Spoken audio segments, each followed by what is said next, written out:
Olá, estudantes do terceiro ano do ensino médio. Estamos iniciando aí mais uma semana de aula, né? E nós estamos trabalhando então a segunda lei de Mendel. Na semana passada, eu expliquei para vocês o que era essa segunda lei de Mendel, quais eram as características dela, passei um exemplo e algumas atividades. E eu percebi que vocês ainda ficaram com algumas dúvidas em relação à resolução ali do quadro de Punnett da segunda lei de Mendel. Então eu estou trazendo agora mais uma atividade, mais um exemplo, né, que traz esses cálculos relacionados aí à segunda lei de Mendel. Então eu vou estar explicando bem detalhadinho cada um ali dos exemplos, né, cada uma das letras, para que vocês possam ter um melhor entendimento.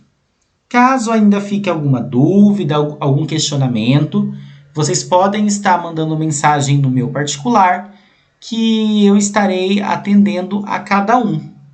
Então vamos lá. Coloquei aqui de exemplo o seguinte. O exercício diz lá: suponha que a cor preta da pelagem do carneiro seja dominante sobre a cor branca e que a espessura fina da lã seja dominante sobre a espessura grossa. Baseando-se nessas informações, responda as questões a seguir.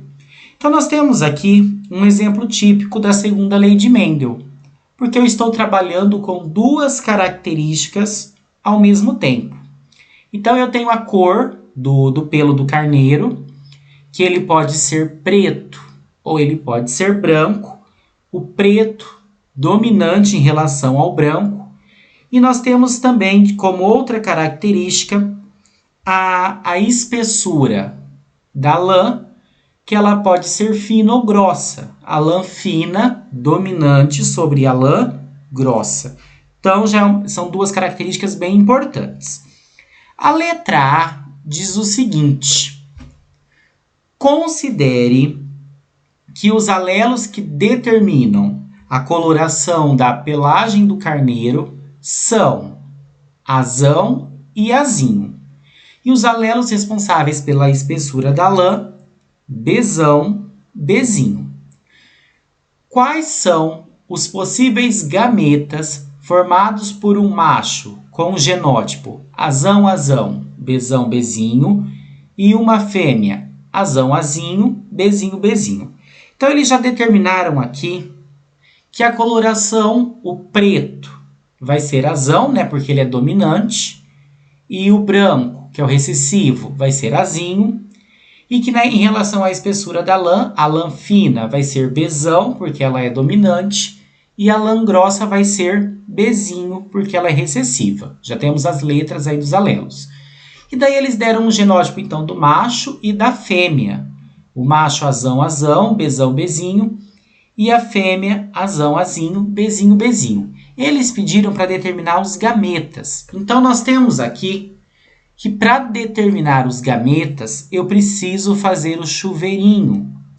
E como eu falei para vocês lá na nossa pós-aula, na hora da correção das atividades, para mim fazer o chuveirinho é sempre seguindo a mesma regra. Então a primeira letra com a terceira, primeira letra com a quarta. Segunda letra com a terceira, segunda letra com a quarta. Para os dois casos, aí para o caso do macho e para o caso da fêmea. Então a primeira letra com a terceira, azão, bezão. Primeira letra com a quarta, azão, bezinho. Segunda letra com a terceira, azão, bezão. E segunda letra com a quarta, azão, bezinho. Cruzando ali o da fêmea agora. Primeira letra com a terceira, azão, bezinho. Primeira letra com a quarta, azão, bezinho. Segunda letra com a terceira, azinho, bezinho. E segunda letra com a quarta, azinho, bezinho. Terminei ali de fazer o chuveirinho, né? Fazer a distribuição dos alelos. A gente vai verificar se antes do meu sinal de multiplicação eu tenho algum igual. E nós temos aqui o azão, bezão, azão, bezão. Como os dois são iguais, a gente pode cortar um. Então eu cortei esse aqui porque ele é igual ao primeiro. Em relação ao azão bezinho, nós também temos um repetido aqui. Então, eu cortei esse porque ele é igual a esse. Lembrem que a gente só pode cortar quando forem iguais. Daí aqui da fêmea, aconteceu a mesma situação. Eu tive 2 azão bezinho, então eu cortei um. E eu tive 2 azinho bezinho, eu também cortei um. Fiquei só com os meus diferentes.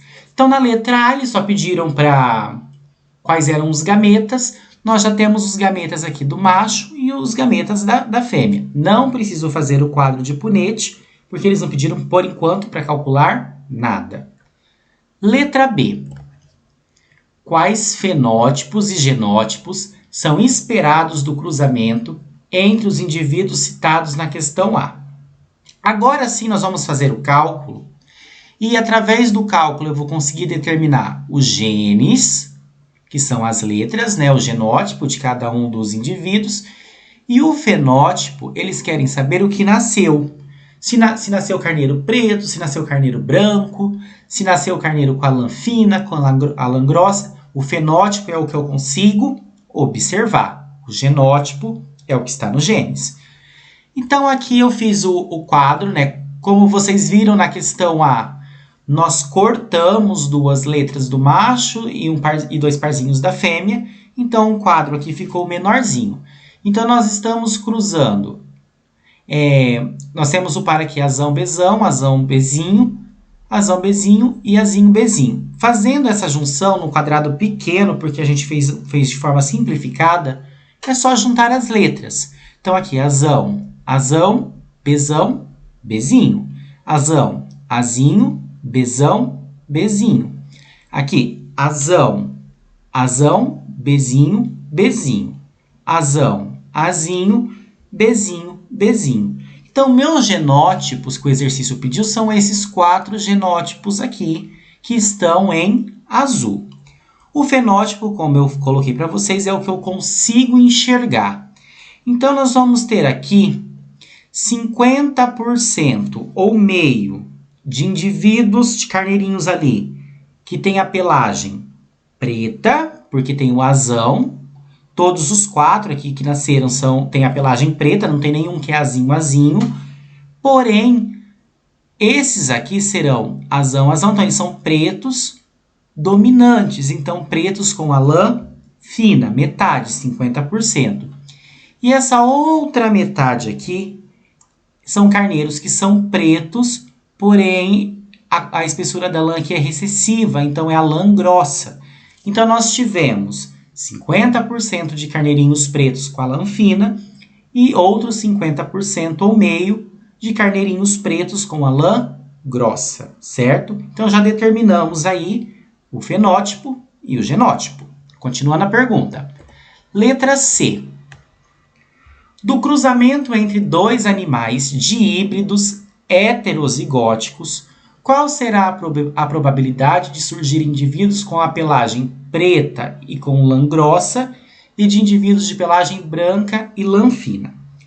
Temos várias informações. Então, nós já sabemos que os nossos animaizinhos aqui, eles são díbridos, né? Tem 2 características juntas e que são heterozigóticos. Então, as letrinhas ali vão ser diferentes. Eles querem a probabilidade de nascer indivíduos de pelagem preta com a lã grossa e indivíduos de pelagem branca com a lã fina. Então, são 2 perguntas em uma. Então, primeira coisa aqui, coloquei meus indivíduos, né, meus carneirinhos heterozigóticos, azão, azinho, bezão, bezinho, e eu fiz a distribuição aqui, eu fiz o chuveirinho. Então, a primeira letra com a terceira, a primeira letra com a quarta, a segunda letra com a terceira e a segunda letra com a quarta. Juntando aqui, então, nós tivemos azão, bezão, da primeira com a terceira, azão, bezinho, da primeira com a quarta, azinho, bezão, da segunda letra com a terceira, e azinho, bezinho, da segunda letra com a quarta. Mesma coisa aqui com outro carneirinho, que também é azão, azinho, bezão, bezinho. Então, já fizemos toda a distribuição. O que nós vamos fazer agora? Verificar se tem como cortar alguma coisa. Antes do meu sinal de multiplicação, e depois do meu sinal de multiplicação. Nesse caso, os meus pares de alelos ali ficaram todos diferentes. Como ficaram todos diferentes, eu não posso cortar nenhum deles. Eu vou ter que trabalhar com um quadro de Punnett aí, o quadro grande, porque não tem como eu fazer uma simplificação. Então, nós temos aqui o quadro de Punnett grande. Então, eu coloquei em vermelho o resultado, né, da minha distribuição ali do meu chuveirinho, tanto do macho como da fêmea. Então, nós ficamos com azão, bezão, azão, bezinho, azinho, bezão e azinho, bezinho, tanto na linha como na coluna. Lembrando que o primeiro quadradinho aqui eu não uso. E eu fui fazendo as junções, então. Azão, azão, bezão, bezão, azão, azão, bezão, bezinho. E assim sucessivamente para os 16 resultados. Aqui eles não pediram aquela proporção típica da segunda lei de Mendel. Eles pediram, primeiro, carneirinhos com a lã preta e que a lã seja grossa. Para ser preta é uma característica dominante, nós estávamos usando o A, então tem que ter pelo menos um azão. Mas além de ser preto, a lã tem que ser grossa. E para a lã ser grossa é uma característica recessiva, então tem que ser bezinho, bezinho. Eu circulei aqui em azul os meus indivíduos que são pretos, né, que tem o azão, azão ou azão, azinho, mas porém que tem o bezinho, bezinho. Então nós temos 1, 2, 3 resultados, de um total de 16. Então 3 sobre 16, ou seja, de 16 possíveis resultados, 3 deles terão carneirinhos pretos com a lã grossa. Mas lembrem que a pergunta pediu outra possibilidade. Para nascerem carneirinhos brancos com a lã fina. Para ser branco, tem que ser azinho, azinho. E a lã fina tem que ter pelo menos um bezão. Então, eu circulei aqui em vermelho quais são azinho, azinho e que possuem pelo menos um bezão. Então, nós temos 1, 2, 3 resultados de 16. Então, de um total de 16 possibilidades, 3 tiveram pelagem ou lã branca e com a espessura fina. Sendo assim, nós respondemos a pergunta. Eu espero que tenha ficado um pouquinho mais claro, né, os cruzamentos da segunda lei de Mendel. Reparem que a interpretação ela é muito variante de um enunciado para outro e que vocês vão desenvolvendo essa capacidade de resolução aí com mais facilidade de cada um, praticando. Caso tenha ficado ainda alguma dúvida, algum questionamento, vocês podem estar mandando mensagem no meu particular, que eu estarei aí atendendo a cada um. Do mais, tenham uma excelente semana e bons estudos. Até logo!